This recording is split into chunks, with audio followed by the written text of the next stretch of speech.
안녕하세요. 저는 대전에 사는 40대 후반의 여자입니다. 저는 최근 남편의 불륜으로 인해 이혼을 하게 되었어요. 평소 불륜 드라마를 보면서 도대체 불륜은 왜 저지르는 건지 이해가 가질 않았거든요. 그런데 드라마에 나올 법한 이런 일을 제가 당하게 되었더라고요. 하지만 저 나름대로 시원한 복수를 해줘서 미련은 없습니다. 지금부터 제 이야기를 들려드릴게요. 저는 소위 말하는 다이아몬드 수저, 금수저같이 엄청 부유한 집안은 아니었지만 그래도 부족함 없는 집안에서 부모님의 사랑을 듬뿍 받으면서 자랐어요. 저희 부모님은 제가 외동딸이라 금이야 오기야 하시면서 하고 싶은 게 있다고 하면 꼭 해주셨어요. 저는 그런 부모님의 열렬한 서포트를 받으며 산부인과 의사까지 될 수 있었어요. 의대 생활을 하면서 늘 제게 힘이 되어주던 동기가 한 명 있었어요. 그 동기를 만나면서 많은 위로를 받고 힘든 일도 같이 극복해 나갈 수 있었습니다. 저에게 있어서 힘든 의대 생활을 무사히 잘 보낼 수 있게 해준 참 고마운 친구였죠. 저희는 그렇게 5년 정도의 긴 연애를 하고 결혼을 하게 되었어요. 남편은 현재 대전 중심가에서 성형외과를 운영하고 있는 성형외과 의사예요. 남편이 처음엔 저와 같이 대학병원으로 가려고 했는데 요즘은 성형이 대세라면서 갑자기 성형외과로 방향을 틀더라고요. 저희 때만 해도 성형외과가 지금처럼 많지가 않아서 유망주였긴 했어요. 그래서 저도 남편의 의견에 딱히 반기를 들지 않았었어요. 저와 남편은 너무나 반대되는 성격을 지니고 있었어요. 제 성격은 숨김없는 털털 그 자체였고 남편은 다정하면서도 섬세했거든요. 반대되는 성격이 잘 맞는다는 게 꼭 없는 말은 아니었나 봐요. 남편과 저는 살면서 단 한 번도 싸운 적이 없었어요. 보통 저의 직설법인 화법을 들으면 다들 화나서 본인한테 시비 거는 건 줄 알아요.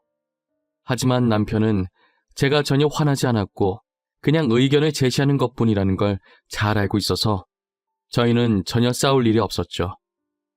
그때까지만 해도 저희 인생에는 이혼이란 단어가 없을 줄 알았습니다.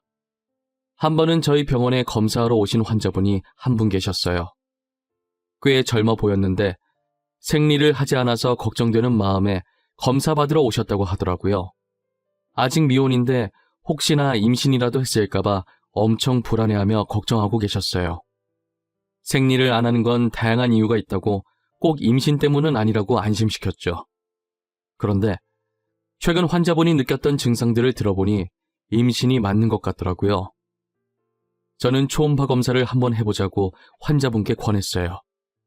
환자분은 처음에 무서워서 검사 안 하겠다고 하다가 결국 침대에 누우셨어요. 초음파를 확인해보니 설마가 사람 잡는다고 임신 6주차더라고요. 제가 임신 6주차라고 말씀드리니 환자분께서 울기 시작하셨어요. 임신이라고요? 아니에요. 임신 아닐 거예요. 한 번만 다시 검사해주세요. 선생님 제발요. 임신이면 안 돼요. 저 진짜 안 돼요, 선생님. 제가 2번이나 봤어요. 확실히 임신 맞습니다. 지금 들리는 소리가 아기 심장 소리예요. 아무래도 아기 아빠 되시는 분과 이야기를 하셔야 할 것 같네요. 저 아기 못 낳아요. 아마 아기 아빠한테 말해도 못 낳게 할 거예요. 사실 이 아기 아빠가 유부남이거든요. 알고 보니 여자는 안에 있는 남자를 만나고 있는 불륜녀였어요. 드라마에서만 보던 불륜녀를 직접 내 눈으로 마주하게 되니 기분이 굉장히 이상하더라고요. 여자는 인생 한번 펴보려고 돈 많은 의사를 만났다고 했어요. 하지만 그 남자는 본처와 헤어질 생각이 전혀 없어 보였대요. 그런 남자라는 것을 알지만 언젠간 자신한테 올 거라는 믿음 하나로 계속 만남을 이어왔던 거죠. 그러다 덜컥 임신을 해버렸고 아기가 있다고 해서 자신한테 올 남자가 아니라는 것도 알았어요. 여자는 제게 울면서 거의 빌다시피 수술을 해달라고 했다가 아기 심장 소리를 듣더니 도저히 수술 못하겠다고 나중에 다시 오겠다고 하고 나가더라고요.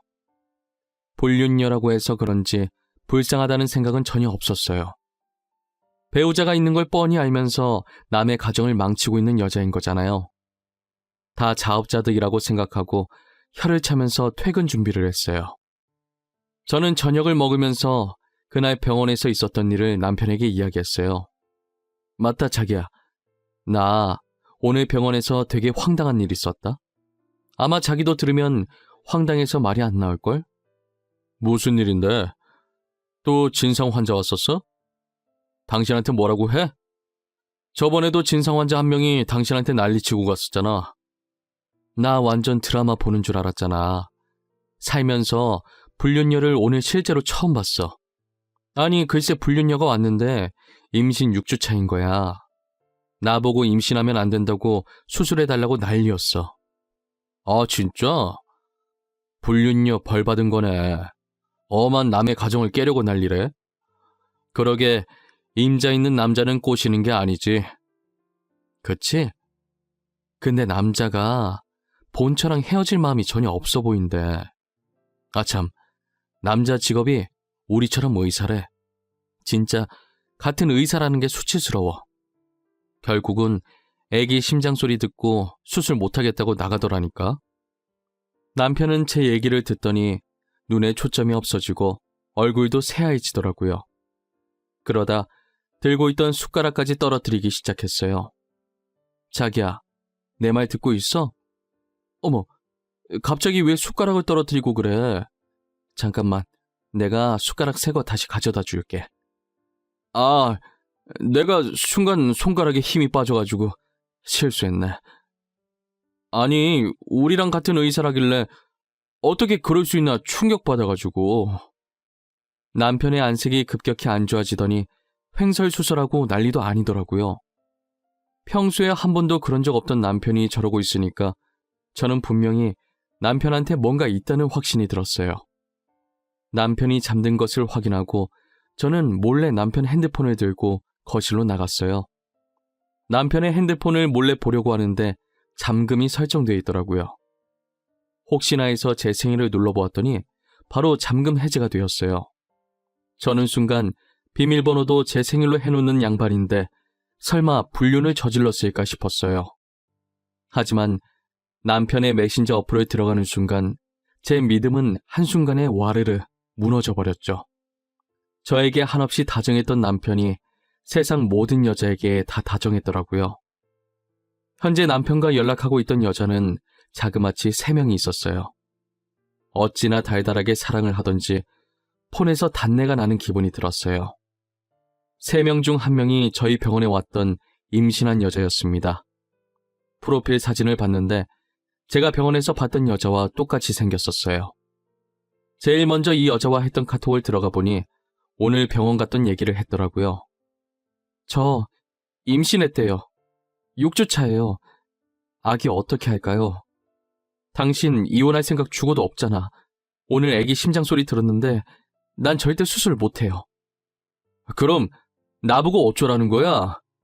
도대체 나한테 무슨 대답을 원해서 이러는 건데? 이혼하라고? 아니면 애 키울 거니까 양육비 달라고?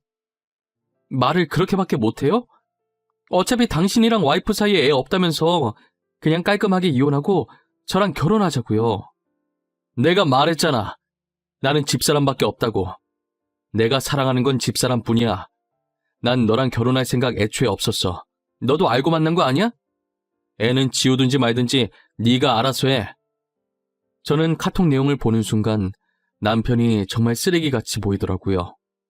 솔직히 말해서 애를 여자 혼자 가지는 게 아니잖아요.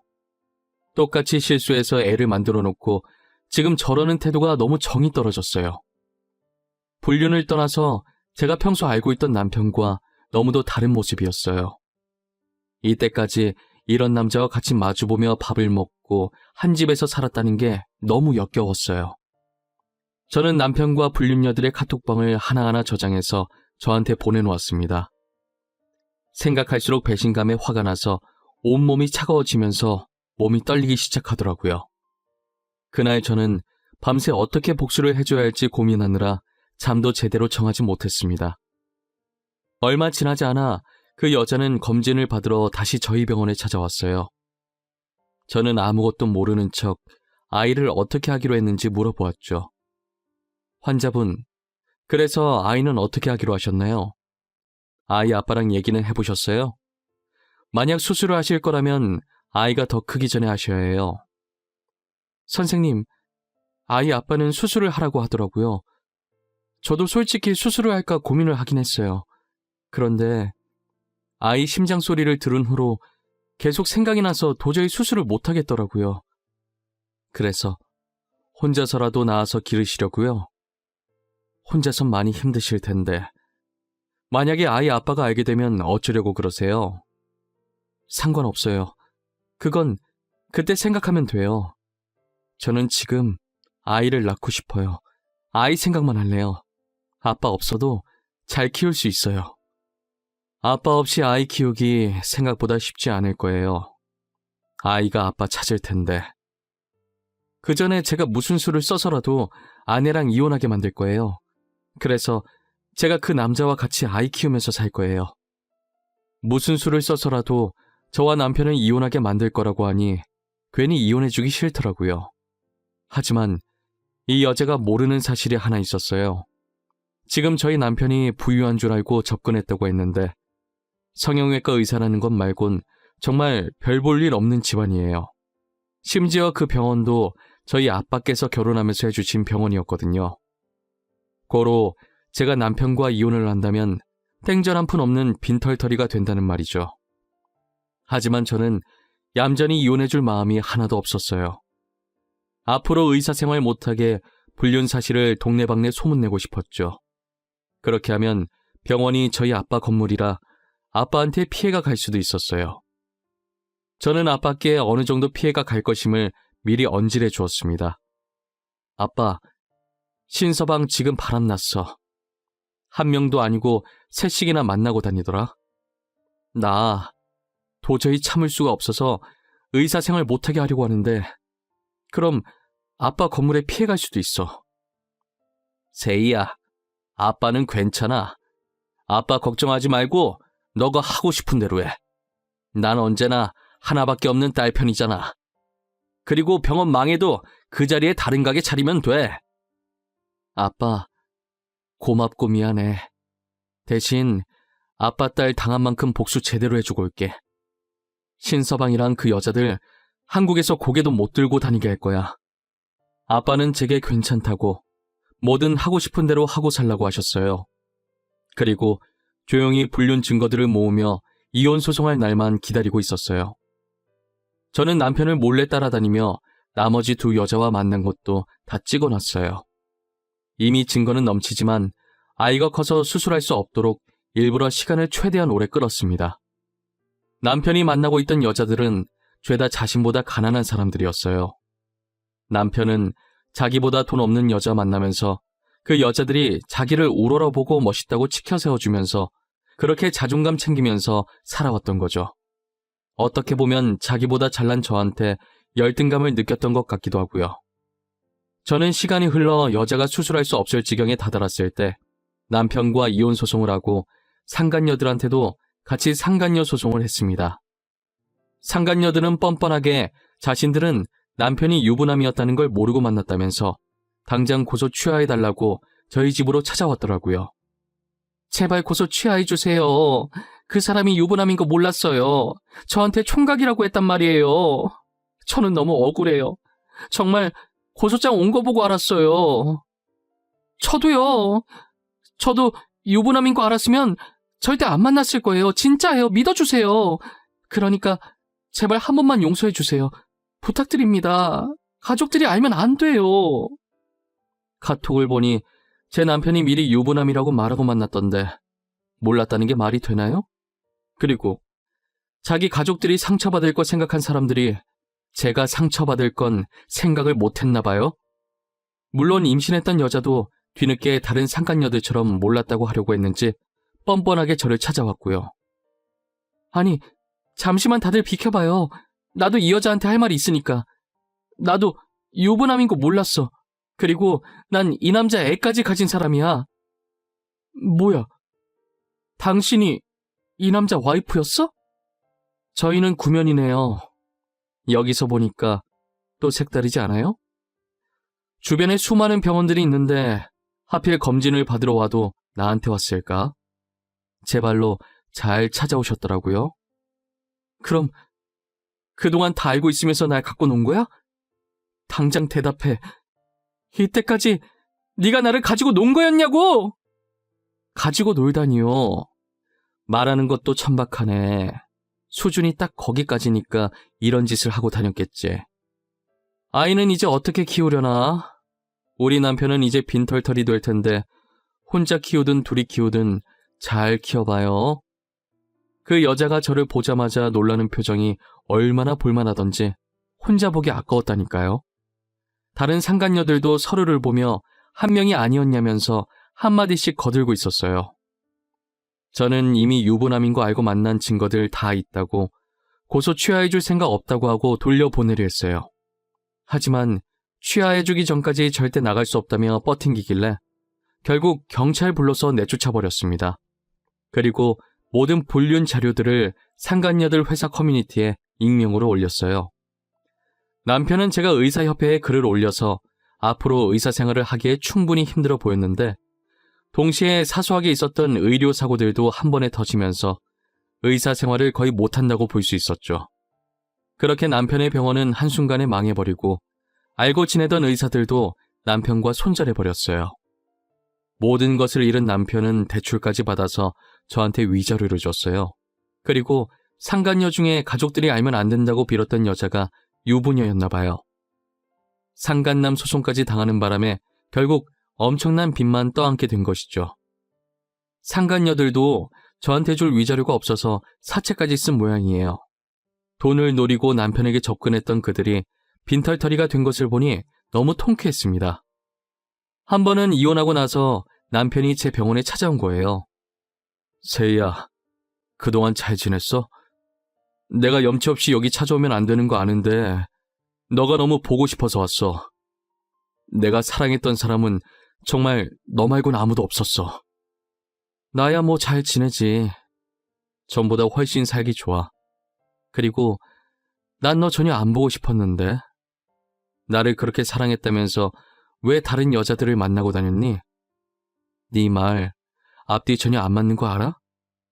내 인생에서 여자는 정말 너밖에 없었어. 그 여자들은 그냥 친구 같은 사이였던 거지. 사랑했던 감정은 전혀 없었어. 만나면 재밌어서 몇 번 놀았던 것뿐이야. 지금 그걸 말이라고 하고 있는 거야? 너는 재밌어서 몇 번 노는데 애까지 만들고 다니니? 그래서 그 애는 나도 불쌍한 인생 살 것 같은데 애한테 미안하지 않니? 애는 그 여자가 키우기로 했어. 애초에 내가 의사라서 집안이 부자인 줄 알고 접근했더라고. 너랑 이혼한 후로 의사 생활도 못하고 내 집안도 알고 나니 바로 그만하자고 하더라. 그렇게 다시 만난 남편의 꼴은 말도 못하게 망가져 있었습니다. 빚은 쌓여 있는데 의사 생활은 다시 못하니 막노동이라도 하고 있더라고요. 굳은 일이라고는 해본 적이 없던 양반이 난생 처음 막노동이라는 몸쓰는 일을 하려니 얼마나 힘들겠어요. 살아온 정이 있어서 그런지 안쓰럽긴 한데 자기가 자초한 일이라 도와주고 싶진 않았어요. 그래도 요즘에 남편과 제 사이에서 아이가 없다는 걸 천만다행이라는 생각을 했어요. 만약 저희에게 아이가 있었다면 아버지의 행동에 얼마나 상처를 받았겠어요. 저는 앞으로 다른 남자를 만나 연애를 하거나 재혼을 할 생각이 눈꼽만큼도 없어요. 다들 저보고 아이도 없으니 새 출발하기 좋다며 얼른 털고 일어나서 다시 시작하라더라고요. 제 인생에서 결혼은 한 번이면 좋겠어요. 2번 상처받고 싶진 않았거든요.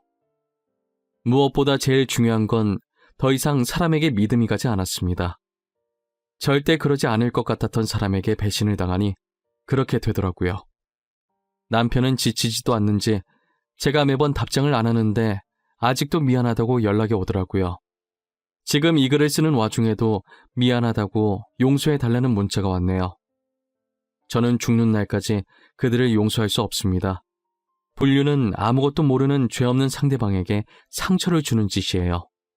저는 먼저 사실을 알고 이혼 소송을 하고 당한 만큼 돌려줬다지만 몰랐던 사람들은 그냥 가만히 있다가 이혼을 당하는 거잖아요. 남에게 상처 주는 짓을 한다면 언젠간 다 자신에게 돌아가게 되어 있다는 것을 여러분들은 잊지 않으셨으면 좋겠습니다. 날이 많이 춥습니다. 이런 날씨에 감기 걸리기 쉬우니 다들 옷 따뜻하게 입고 다니세요. 지금까지 제 이야기 들어주셔서 감사합니다.